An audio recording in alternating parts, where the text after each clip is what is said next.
Well, Teen, even though we're perfect, we do make some travel mistakes. We probably do, don't we, Norm? So this is our biggest travel regrets, and it's coming from when we retired 10 years ago, and we thought if we could share this with you, especially some of our younger viewers who are coming up to retirement, hopefully we can stop you making some of these mistakes that we did. So what do we have, Teen? I think the biggest thing, Norm, has to be that we didn't explore Asia enough when we could. That's because somebody didn't want to go, wasn't they, Tina? Yeah, probably I wasn't quite as keen as Norm. What we're finding is I'm knocking on the door of 70, and the longer flights seem less appetizing to us at the moment. 20 hours on a plane and possibly several hours of layover to get connecting planes isn't quite hitting the sweet spot as it might have done 10 years ago. So yes, we never got to Thailand or Vietnam, Cambodia, or the Philippines. We would have liked to have gone to all those places. And we're not saying that we won't.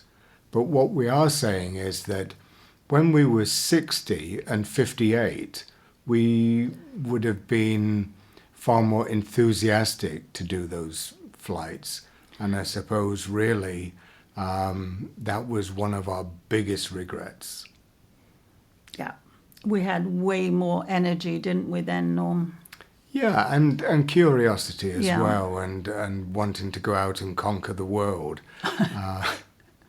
Yeah, we certainly did that when we first retired, didn't we? We did, but that leads us on to a second point, which once again is long flights, which is Has to be Australia and New Zealand. This was always on the bucket list, wasn't it, Norm, to do? Very much so. We both so much wanted to go there. And we found a fabulous trip. It was a 12-day cruise all around New Zealand, and it actually ended up in Australia. And we thought, this is fantastic. And one thing we didn't realize to begin with was how long it would take us to get there and back, wasn't it, Norm? yes, it was Tina. It was a long time. We actually had to fly from Toronto to Vancouver, and then we went from Vancouver to Sydney, and then Sydney to Auckland, because that's when the cruise started from there. And it probably took us, I'm going to say maybe between 25, 27 hours, Norm, to get there. Yeah. It was exhausting, wasn't it? It was, Yeah. and we even got sprayed in Sydney with insecticide as the yes. plane landed, which was a surprise. Yeah. We spent too much time when we were booking this trip and planning the trip. We spent too much time trying to find back-to-back cruises to Yes. make the whole journey worthwhile, and we just couldn't get it to work. No. And I suppose that was a lack of creativity in our respect. So all that we did was we had a couple of days in Auckland prior to the cruise and a couple of days in Sydney. And that turned out to be a huge mistake. While it was perfect Yeah. to see those cities, 2 days wasn't enough in each place. And we should have stayed there 2 weeks to a month. And just swallowed the cost of the high accommodation costs. We missed out on Australia and New Zealand in that respect. I think it was an overwhelming thing at the time when we were booking, wasn't it? That we seemed to just be focused on how much the hotel cost was, particularly in Sydney, wasn't it?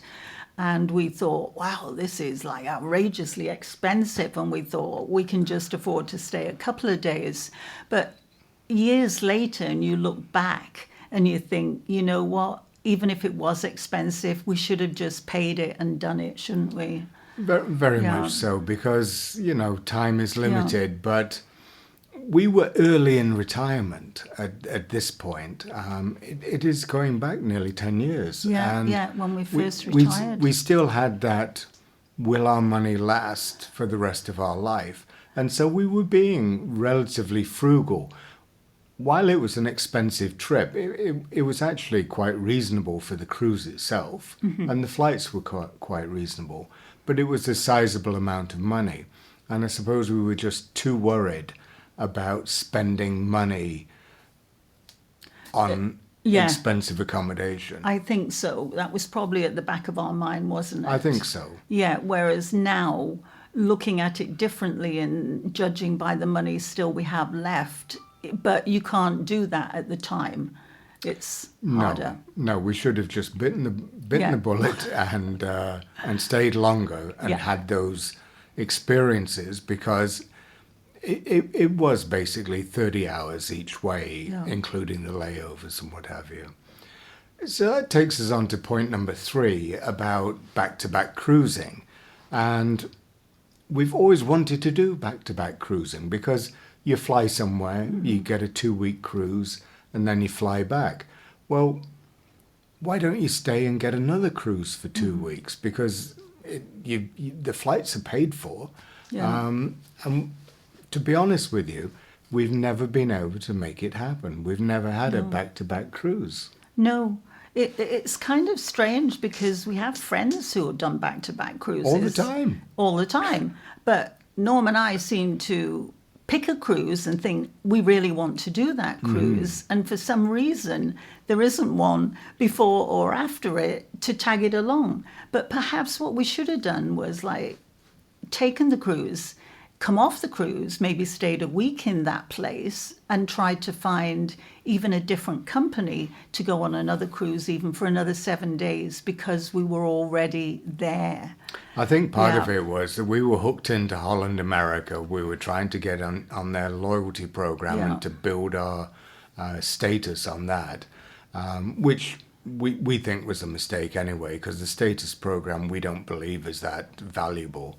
And we just weren't being creative enough. We weren't thinking, well, we'll stay a week or two, or we'll look to get a cruise on Holland America, and then maybe the next one would be Norwegian or MSC Royal or Caribbean. something. Yeah, we should have incorporated trying to find one with another company to make the most out of the stay where we were. We never made that No. work, did we? We didn't. But we have learnt from that. Yes. And if we were going to do those cruising again, we would do multiple cruise lines Yeah. to make that back-to-back work, because it's such good value. Yeah. Because your plane flight's already been covered for the second cruise. I think we could throw that bit in there, Norm, about one of the regrets was don't lock yourself into one cruise company thinking, oh, we got to stay with them to get the points and to gradually, get more perks. I think that was a mistake we made. We should have been open to going to a lot more cruise companies Yeah. and not worried about the perks that we were going to get, I think. And that brings us to point number 4. What was a mistake we made when we first went to Portugal, Tina? We only went for 3 weeks. For Yeah. some reason, this was the first time we had looked at going to Portugal, wasn't it? So that was 2018. And we thought, wow, I wonder how long we should go. Do we go 2 weeks? Do we go a month? Do we go? We thought, oh, maybe let's go for 3 weeks, because to us, 3 weeks seemed an awful long time, didn't it? We'd never done No. a long stay in winter before, but No. the other thing that was playing into it was the availability of flights. Yes. So they weren't running all the time like they are at the moment. Back in 2018, there was no direct flights in the winter months from Toronto. You had to go TAP into Lisbon, sit for 4 hours, and then get the connecting flight to Faro. So there was that thing going. Plus, our travel insurance is 31 days. unless we pay extra for Yeah. a top-up. And we always try and fit in Yeah. for 31 days, We do. generally. And I guess there's kind of a little bit of irony in this story. After we booked the 3 weeks and we booked the plane flights, the actual place that we ended up staying at had a deal on, whereas for the same amount of money we paid the 3 weeks, they said we could have stayed a month. Yeah. So that was a bit of a learning lesson for us, wasn't it? Because we could easily have stayed a month. But So what we're really Yeah. trying to say, if you're new to going to Portugal in the wintertime, and there's lots of people trying it now, Yeah. it's really on trend, Yeah. and that you'd have a fantastic time there. But 3 weeks goes incredibly quickly, and you're just getting used to where all the shops are, the types Yeah. of food, and the cafes and restaurants that you like to be at. So we would say if you're a first time going to Portugal, say to the Algarve, go for a minimum of 4 weeks. 4 weeks is a sweet spot. Yeah. You'll find out if you actually like it. And if you do, then next time book for 2 months. I think what people don't realise, Norm, is, and the same for us when we first went to the Algarve, is that you are so keen to see everything. We wanted to see every town that there was on the Algarve, didn't we? Yeah, we did. And by the time we had 1 day here, 2 days there, day trips here, to see them all, because we wanted to experience them all, to see what was special about them. That 3 weeks was probably one of the quickest trips we've ever had. We had to come home Yeah. for a rest. Yeah. It was so hectic. We had a fabulous time and we loved it. And we thought, oh, we should have stayed longer. We did have a rental Yeah. car, and we were driving the full width of the Algarve, and we virtually saw 80% of the Yeah, towns in 3 weeks. It was great, but we would recommend go for a month. Yeah. One of our biggest regrets is number 5, and it's not spending enough. Almost comes back to the point where early in retirement we were afraid to spend a lot on travel. And now we know our money is safe and our investments are producing viable results, and we have enough money to last our lifetime. Not spending enough for good accommodation. That's a big one for us.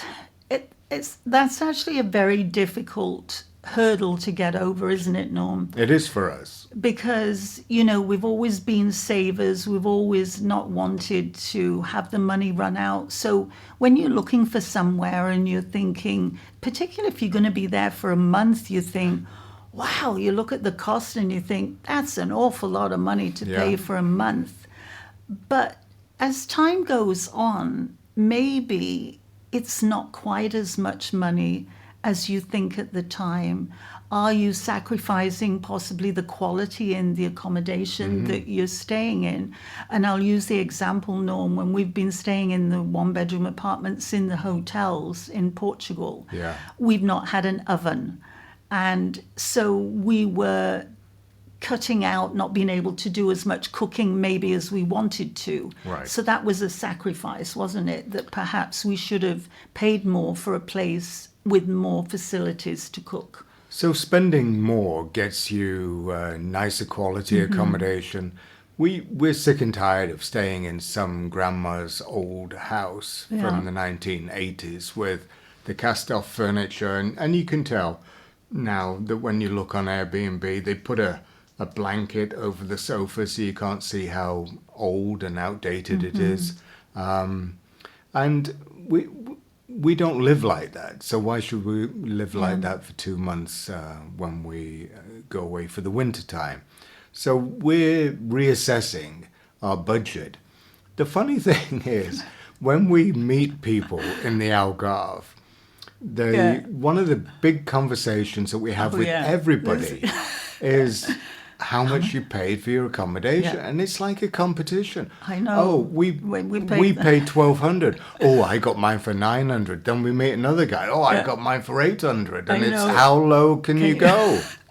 And we're thinking to ourselves, oh my goodness, how bad is this place that's staying in for this like 800 or 900 euros or something? Because at the time we were paying a lot more, weren't we? So Yeah. we in Portugal have Yeah. been spending anywhere between 1,500 Canadian and about 2,500. Yeah, easily. And the accommodations haven't been that great. But if we were to look at the traditional snowbird locations in the US, for instance, in Florida, Arizona, you couldn't get anything for 2,500 Canadian. Oh gosh, no. And so, and many of the times we're in a two-bedroom accommodation. So why don't we spend that budget, 3,000 to 5,000 a month, and get something that's really nice, Yeah. luxurious, something that we can do all our cooking in, Yeah. and not be in these old, decrepit, out-of-date apartments. Totally agree, Norm. So that is a regret that we have had, but one that we are now going to try and change going forward, isn't it? And By if you're increasing- concerned about Yeah. spending the money, just think of this. It's taken us 10 years to get to this point, so we're trying to give you a push along the way. What's more important? Is it your time? That's you don't have finite time left in retirement, or money?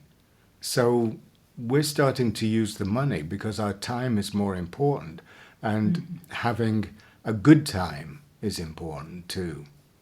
So we got one last point, Teen. And that is, we probably have regretted not going to live sporting events. We haven't been to a major live sporting event. So to give you an example, from our point of view, I'm big into Formula One racing. I follow that all the time, quite fanatical about it. And we've only ever been to one Formula One race, and that's when we were both working. Yeah. So that was in Montreal at the Canadian Grand Prix for Formula One. And it was very exciting, great occasion. But it would be just wonderful to maybe go to the Middle East to see one of the night races for Formula One, or some spectacular, because you don't get the full effect on TV. But there are other major sporting events. Maybe you don't like Formula One. How about going to something like Wimbledon, or one of those big events on the calendar? Yeah. And I think one of the things too, Norm, is that there are now actually companies, not only cruise companies, but land tour companies that are putting together trips where they will actually include, say, for example, a Formula One trip. Yep. So we could go out east or to the Mediterranean.